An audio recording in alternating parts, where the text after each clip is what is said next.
This baby has his age and physique reversed. He was born old and will grow younger as the years go by, which will lead him to face the difficult decision of whether or not to let go of the love of his life. Daisy, an elderly woman, is dying in a hospital bed. Her daughter Caroline is by her side. Daisy says she's ready for eternal rest, but first must do something. She tells her daughter a memory. During the First World War, the city was going to inaugurate the train station and had hired the best clockmaker in the region, Mr. Gatteau, who was blind, to build a magnificent clock. Gatteau had a son who was recruited into the army, and while working on the clock, he received the news that his son had died on the battlefield. With a broken heart, Gatteau continued working on the clock until he finished it, and on the day of the inauguration, many people attended, including the president. But to everyone's surprise, the hands of the clock moved backwards. Gatteau had done it on purpose. Perhaps by turning back time, his lost boy would come home. That is what I defined as futuralgia, the sorrow over the loss of a longed-for and expected future. In this case, the lives of all the young men who passed. Afterwards, no one saw Mr. Gatteau again. The memory ends, and the daughter tells her mother that she hopes she hasn't disappointed her. The elderly woman replies that she could never disappoint her, and then asks her to take a journal from her suitcase and read it to her. The young woman begins to read, and sees that the author is a certain Benjamin Button. His life begins when the First World War ends. Thomas runs nervously to his house, where he finds his wife dying after giving birth. His wife makes him promise to give love and care for their son. Thomas approaches the cradle, but nearly vomits upon seeing the baby. He picks him up and runs out of the house toward a lake, where he considers letting him drown, but has a change of heart and leaves him on the steps of a retirement home. Seconds later, 2 staff members come out and notice the infant. When they pull back the cloth, they see the strangest baby they've ever seen. They take pity and bring him inside. She looks at him and says, "You're as ugly as an old saucepan, but you're a child of God." She then takes him to be examined by the doctor, who diagnoses him with severe arthritis, cataract-induced blindness, deafness, and ossification of his hands and feet, conditions typical of an 80-year-old adult. The doctor states he doesn't have much time left. Queenie feels sorry for him, so she decides to keep him and names him Benjamin. Queenie is the perfect illustration of the proverb, "It's not the mother who gives birth, but the one who raises." Moreover, Queenie personifies absolute love. Being a Christian, we might describe it as the love mentioned in the gospel. Love is kind. It does not envy. It does not seek its own. It's not easily angered. It keeps no record of wrongs. It bears all things, believes all things, hopes and endures all things. Benjamin was born old, so he's raised in the nursing home, believing he's not a child but an elderly man. Yet he's a playful, restless old man, filled with curiosity about the world. The home was a great place to grow up. Those people had let go of the inconsistencies of youth, and their only concerns were the weather, the bathwater temperature, and the light at the end of the day. Benjamin witnesses people coming and going, wondering why death hasn't come for him. In the opposite direction, like Gatteau's clock, he becomes younger and younger as the years go by. One day, Benjamin meets a pygmy man who takes him for a walk. With a playful attitude, the man tells him he was once made to live with monkeys in a zoo, and after leaving there, he's been wandering all around the country. Benjamin asks if he was alone, and the African man replies that when you're different, you spend a lot of time alone. The walk ends because the pygmy man has a date, and he leaves Benjamin to return home on his own, walking with crutches, arriving at night. Queenie receives him very worried, but for Benjamin, it was the best day of his life. On Sundays, the families of the elderly residents would come to visit, and on a Thanksgiving Sunday, Benjamin would meet the person who would change his life forever. One of the elderly women introduces her granddaughter, Daisy, an adorable blue-eyed girl, and Benjamin falls in love instantly. While they're having lunch, Queenie announces that God has answered her prayers. Benjamin doesn't understand what that means, and a confident and playful Daisy replies that she's going to have a baby. One night, Benjamin and Daisy light a candle under a bed and share secrets. Benjamin admits he's not as old as he looks. Daisy tells him he's different from anyone she's ever met. Just then, Daisy's grandmother catches them and scolds them harshly. Queenie hears the yelling and comes out to comfort Benjamin, who asks what's wrong with him, and she replies that God hasn't told them yet. Queenie's baby is born, and things change for Benjamin. He stops receiving attention from his mother, and the pygmy man says goodbye. Benjamin is already used to goodbyes. He spends a lot of time alone, until a new lady arrives who teaches him how to play the piano. As time goes on, Benjamin becomes younger and starts noticing more changes in his body. One day, he accompanies another elderly man to a port. A captain is looking for someone to replace one of his sailors, and Benjamin, excited, volunteers. He gets hired and is very happy with the job. They pay him for something he would have done for free. There, he becomes friends with Captain Mike, who finds out that Benjamin's a virgin, so he takes him to a brothel. where despite his appearance, a woman accepts him and is astonished by his youthful stamina. As Benjamin walks home, a man named Thomas Button stops him and invites him into his car. They go to a bar together and talk about Ben's condition. Benjamin says he was born old. Thomas replies that he's sorry, but Benjamin responds there's nothing wrong with old age. And in fact, Benjamin's learned a lot from the wisdom and serenity of old age. To him, old age is not a farewell, but simply another stage in life's journey with its own melodies. Thomas tells him that he was married and his wife died giving birth. Thomas then takes Benjamin to his house and asks if he can visit him from time to time, to which the old young man agrees. Another Thanksgiving Day arrives, and with it, another visit from Daisy. Ben takes the opportunity to invite her on a boat ride, and their connection deepens. Later, the elderly pianist is trimming his hair and is surprised to see he has more. Benjamin reveals that unlike others, he's growing younger. His friend replies that if that's the case, she would pity him because he would have to watch all his loved ones die. We must all lose people we love. Otherwise, how would we know how important they are? Days later, the woman who taught Ben how to play dies. Being raised among the elderly, Benjamin grew up with death and as a result, internalized the pain as simply a part of life. In this way, each time he loses someone, he can accept it and move forward. Thus, the film suggests that the appropriate response to loss is acceptance. He comes to realize that his life unfolds differently than everyone else's, and at 17, he packs his bags and says goodbye to the retirement home. Daisy asks where he's going, and he replies, to the sea, and promises to write whenever he lands. His life at sea is long and agonizing, but Daisy replies to all his letters. In one of them, she tells him that she's advanced her career as a ballet dancer. Later, in one of the cities where Benjamin lands, he stays at a hotel and meets Elizabeth Abbott and her husband, Walter. One night, Benjamin has trouble sleeping, so he goes down to the lobby, where he finds Elizabeth, and the two strike up a friendship, talking about their lives until dawn. They enjoy themselves so much, they continue doing so for countless nights. Benjamin ends up falling in love with the married woman and confesses to Daisy in a letter, breaking her heart. During another evening, Elizabeth tells Benjamin that when she was 19 years old, she tried to be the first woman to swim across the English Channel. But the current was so strong that just 3 kilometers from the finish, she couldn't go on. Everyone asked if she would try again, and she said yes, but she never did. Nor did she do anything else with her life after that.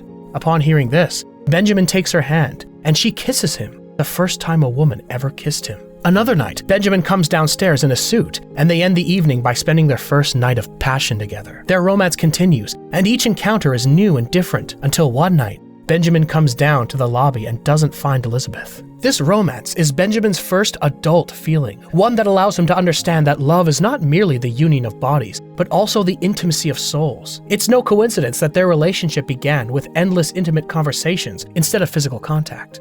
Ben finds out that the United States has entered the Second World War, and his crew have been called to serve. One night, war erupts at sea, and the boat's hit by enemy gunfire, killing the captain and other crew members. Benjamin survives and bids farewell to his friends, people who had their own dreams. Then, at age 26, Benjamin returns to the retirement home. Queenie is overjoyed to see him, and they embrace. Benjamin reflects on how strange it is to come home. He looks, smells, and feels the same. One morning, Daisy visits the home, now a grown woman, and upon seeing her, Benjamin can't stop thinking that she's the most beautiful woman he's ever seen. One night, they go out together and talk about their lives. They have dinner and later go to a pavilion where Daisy dances and ends up kissing Benjamin. She tries to seduce him, but Benjamin refuses, leaving Daisy returning home disappointed. While everyone grows older, Benjamin becomes younger, completely alone. Another night, an old friend, Tom Button, stops by and takes Benjamin out to dinner. At the restaurant, he confesses he is ill and doesn't have much time left. He has no family and is a reserved man, so he'd like to spend more time with him. After dinner, Thomas takes him to see his button factory, a family business he's been running for 124 years, and reveals to Benjamin that he is his son. He apologizes for having abandoned him. He then shows him an old photo to introduce him to his mother, Caroline, and tells him that he plans to leave everything to him. Benjamin leaves the house confused and hurt, but later returns to take Thomas on an outing to the lake. Father and son sit on the dock, and Benjamin reflects as Thomas slips away. You can be as mad as a mad dog at the way things went. You can curse the gods of fate, but when it comes to the end, you have to let it go. Shortly after, Thomas dies. Days later, Benjamin goes to New York to surprise Daisy and watch her dance, and once again gazes at her mesmerized. After the performance, he brings flowers, and Daisy, surprised to see him, invites him to a party with the other dancers. But he becomes jealous when he sees Daisy with another man. Daisy runs after him, and Benjamin apologizes for not having called. He had thought of just showing up and making her fall in love with him. Then he asks her if she loves her boyfriend, and she says she thinks she does. Without further words, they say goodbye. Daisy continues to succeed in her career, but never stops thinking about Ben. Meanwhile, he keeps growing younger and spends his time taking motorcycle trips and working at the home. But one day, he receives a sad letter that leads him to a hospital in Paris. Daisy's been hit by a taxi, crushing her leg and leaving her with multiple injuries. He wants to care for her, but she tells him not to intervene. Ben is devastated and deals with the agony through one-night stands with women. Later, he returns home, and after a few years, receives a visit from Daisy. The two embrace and end up making love that same night. In the following years, they travel to different places, enjoying each other and falling more in love. They seize every moment, aware that nothing lasts forever, but they're both worried about something. Will he still love her when her skin starts to sag? And will she love him when he gets acne? After their journey, they receive news that Queenie has died, which breaks them, but in time they manage to move on. Later, the man wants to start making his own memories with Daisy, so he sells the mansion Thomas left him and buys a duplex. Here, Benjamin experiences one of the happiest times of his life. They had no routine, eating and sleeping wherever they wanted. Time passes, and Daisy begins to feel ashamed of aging, but she promises Benjamin to accept growing older and never to feel sorry for herself. At that moment, she realized no one stays perfect forever. Time brings us closer to death, and the clock hands cannot be stopped. But at the same time, it gives us the opportunity to feel and understand the value of each moment. Life has moments of happiness, regardless of how old you are. There are always chances to enjoy existence. Daisy opens a ballet school where she teaches young girls how to dance. At this moment, she's 43 years old and Benjamin is 49. They have finally caught up to each other, if only for a moment. And Daisy gives him some news. She's pregnant. Benjamin confesses that he's afraid the baby will turn out like him, or that he won't be able to raise her. Daisy reassures him, promising that she will make things work. After that, Benjamin pays the bill while watching television as a woman breaks the record for being the oldest woman to swim across the English Channel. It was Elizabeth. When he first met Elizabeth, she was someone dissatisfied with her life, who didn't even try to change it. She was so convinced it was too late for anything new. But her encounter with Ben forced her to reconsider her life and discover new sources of light within it. Life is full of new possibilities, regardless of age. It does not have a fixed path we must follow to the letter. Our identity is not limited by our age, our past experiences, or the expectations of others. Elizabeth understood this and opened herself to new possibilities. While she could no longer be the youngest woman to swim across the English Channel, she could become the oldest, and that's what she did. Daisy gives birth to a healthy baby girl, and they name her after Benjamin's biological mother, Caroline.